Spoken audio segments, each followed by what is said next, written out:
Welcome to this series of readings of the Mechanization concept, a manifesto by the Great Divine Director. There are 22 parts to these releases by the Great Divine Director. He has asked that they be read in the order of their release. I am Caroline Hansky, the reader. The teachings were given by the Great Divine Director through the messenger Mark L. Prophet in 1965. Permission was granted for reading them and making them available to the general public in audio form. These readings are from Mark and Elizabeth Prophet, The Mechanization Concept, The Mysteries of God on the Creation of Mechanized Man, Pearls of Wisdom, Volume 8, Teachings of the Ascended Masters, Summit University Press, copyright Church Universal and Triumphant, 1965. They are also published as Mark L. Prophet, the Soulless One, Cloning a Counterfeit Creation, copyright 1965, 1980, 1981, Summit University Press. Why would you want to listen to and or read these releases? Because the message in them is as important now, or even more so, as when it was originally delivered. The message is serious and ought to be taken seriously. The mechanical, non-human creation, not created by God ones, are among us and have been for thousands of years. We have taken on their consciousness to some degree and must free ourselves from it. Prayer and working on our psychology are two ways of doing this. But first, we must be aware of what the mechanical consciousness is. These releases by the Great Divine Director are for this purpose. What makes this so relevant at this time? If you are following the news of the development of robots for every conceivable purpose, then is it not curious that this is made to seem a new development? As these current robots are portrayed, they are obviously mechanical. Yet, just as obvious from the Great Divine Director teachings is the fact that the robots that have been on the earth for thousands of years appear like humans. We don't know the difference. Then why is it important to make us think this is a new advanced development? Something to ponder.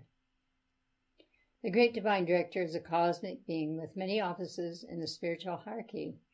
For example, he is a member of the karmic board in which he represents the first ray of God power. He is known as the Great Divine Director because he has merged his consciousness with the cosmic cycles of God's divine plan for untold universes of light. Great Divine Director is a title of an office in the cosmic hierarchy, given to the one who, by virtue of diligent application over the eons, focuses within his causal body the formula of the ascension for the children of God and the sons and daughters of the Most High evolving in this cosmos. The causal body is the spiritual part of us in which is stored our attainment, all merit we have ever accrued, our treasures stored in heaven. The Great Divine Director's causal body is a giant blue sphere that surrounds the entire planet. Thus, his attainment of cosmic consciousness qualifies him to ensoul the flame of divine direction on behalf of Earth's evolutions and untold lifeways beyond. The Great Divine Director long ago passed those initiations that placed him at cosmic levels of service and qualified him to become the Manu of the seventh root race. A Manu embodies the archetype for an entire life wave of souls who will incarnate on Earth at a certain period, including the divine image and likeness out of which they are made and the pattern of their destiny. The seventh root race is destined to embody first in South America under the Great Divine Director, and so he presides spiritually over the continent of South America. He is then the lawgiver and sponsor of the seventh root race, the one who holds the blueprint for the entire race of the souls who begin their embodiment in the age of Aquarius that is now dawning. Godfrey Ray King, author of the book, The Magic Presence, describes the Great Divine Director in it. This majestic being stood fully 6 feet 4 inches in height, with wavy hair that fell to his shoulders and looked like sunshine on gold. His robes glittered with points of light like jewels that flashed continually with the tremendous radiance of the power held under his control and obedient to his conscious direction. The girdle encircling his waist was a mass of sapphires and diamonds. From it hung a panel to a few inches below the knees. This also was a mass of jewels. End of quote.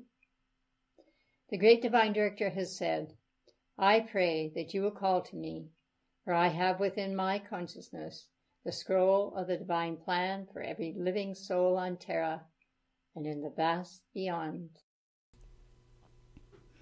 The Mechanization Concept, a manifesto by the great divine director, Part X, Nexus. To man who will face the door of self-source, behold the towering image that secures the fastness of the soul to God and ends the mechanistic concept in the conquest by spirit, in the victory of life, in the triumph of reality, and in the brilliance of the light that pushes back the night. Out of Egypt have I called my son, ancient emancipation from the house of human bondage. The exterior and the interior world emerge in the human psyche for man is the place where time and eternity meet. In man does the sublime touch the ridiculous. The highest culture, like a canopy, gleams above the bottomless pit of human desire. As I conclude the mechanical dissertations, having, I hope, revealed some of the monstrous effects they have in deterring man from achieving happiness, I would point out that there are a number of things upon which I have not touched. Precious ones, if the ascended masters were to take every possible condition which you might encounter and speak upon it, the volume of our words would be ponderous indeed. We have sought here to activate within your consciousness an inward self-reliance, a discernment that is automatic without being mechanistic. Now the difference here is quite clear, for God has implanted in the soul of man a certain mental plasticity which facilitates the recording of passing events. The wondrous screen, which men have termed memory, comes from the ancient tablets of Mem. I shall not dwell upon these tablets here, cleaving as much as possible to the known and to the practical. Yet I would call to your attention that you have a built-in memory process whereby, with the stylus of Christed attainment, you may write the law of God upon your inner being. As you make God's laws an integral part of your spiritual awareness, you will be building a defensive against perils to come, and in moments of crisis, you will be able to deflect those blows which otherwise might paralyze the soul and throw you backward, at least temporarily, in that evolution we call progress. Precious ones, your protection is so vital, and right knowledge is such great protection. I trust that your hearts, in their gratitude for my release, shall make it possible for the hierarchy to see sufficient benefit for the effort expended here, so that future days will effect the release of even greater miracles of truth in printed form, for the admonishment of the sincere seekers of truth. Our care has been very great, and it has been centered on the progress of the valiant, those who love truth for its own sake, and are willing to be told whatever is necessary in order that they shall escape the snare of the fowler and find greater comfort in the knowledge of God's expansive kingdom. As you turn to the outer world, you will behold both beauty and ugliness in manifestation.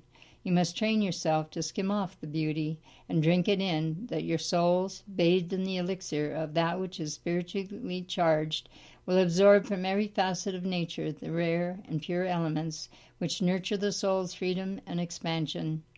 For it is the soul that is in bondage to the senses, and it is the personality of the soul which has frequently sought to dominate the domain of self and to extend that control to other men, forgetting that they too have their own threefold flame of love, wisdom, and power. That liberty shall remain, and that the earth shall know true freedom is our prayer. To this end we serve, and for this purpose we make plain the way. But, blessed hearts, as truth is so glorious, it's sometimes disturbing to the subtle worlds of men, let me extol its virtue. For without the bonds of truth to hold the soul constant to God, as a compass to the north, the bands of mortal men would smite the purest image with the mud and degradation of increasing strife. With the old scheme that has been used upon the earth for so long, We have scarcely launched a project or revealed a word for freedom before someone has sought to counter it and negate its value. For example, there are certain inherently harmless words used upon the earth which have been so abused by mankind that their meaning no longer holds the pure and pristine connotation originally intended, but they have now become a curse unto mankind. I think it well, in closing here, that I point out that the power within the statement, "There is no power but God that can act," for his law, his grace, and his science are not in any way mechanistic. They are precise releases of his love and power, charged with his holy wisdom, and they do saturate space wherever there is welcome given, and wherever there is not in existence a prior negative charge, either of mortal self-pity or of other devices of men which would affect the pure consciousness of being. Therefore, may I say to all in a simple, universal, humble way, life is very beautiful, and the charm of life is found in apprehending God. Those unfortunate souls who know him not sufficiently to realize that his love is universal, and thus for all, do but deprive themselves of salutary happiness, and the pursuit of happiness ought to be the avowed occupation of men, for happiness is also God. But that which men have thought happiness has often been a thorn. The beauty of grace and holiness is found in simple things: a rose, a tree bowing in the wind, the singing of a bird, the babbling of a brook, a child's prattle, starlight's beam twinkling, the merriment of the spheres, the penetration of hope into the heart, the will to live. To be the victor, then, over smothering and retarding factors, push them out of the consciousness. Replace them with the realization of God's consciousness and all that it contains, and thereby learn a lesson in the mighty power of freedom. The outgoing of happiness from God to nature is a flow, exterior seeming. It comes to an end at the periphery of each realization and must then return inward to the center, to the source from whence it came. I see a carnival of virtue, a mighty bazaar where rainbow colors pure and beautiful convey divine qualities to men for the asking. I see the children of men teaching and being taught divine grace, until every wall is taken down, and men can clearly perceive the face of their Creator Source, and in that towering image replace insecurity by secure fastness of the soul to God.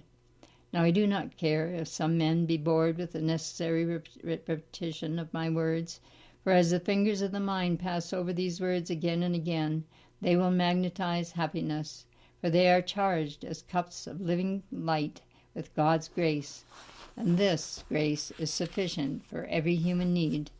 The end, then, of the mechanistic concept is in the conquest of matter by spirit, the victory of life over death, the triumph of reality over the appearance of unreality, mirrored in the reflecting pool of thought congealing. Thus the brilliance of the light pushes back the night, and the shadow made by the rising light is seen no more. When man faces the door of self-source, and this is reality, right where I am, for it is grace that triumphs over race, and purity that does erase the pale of sin, of human din, and reveals God's true face forevermore. I stand, your friend in the great forever, the great divine director.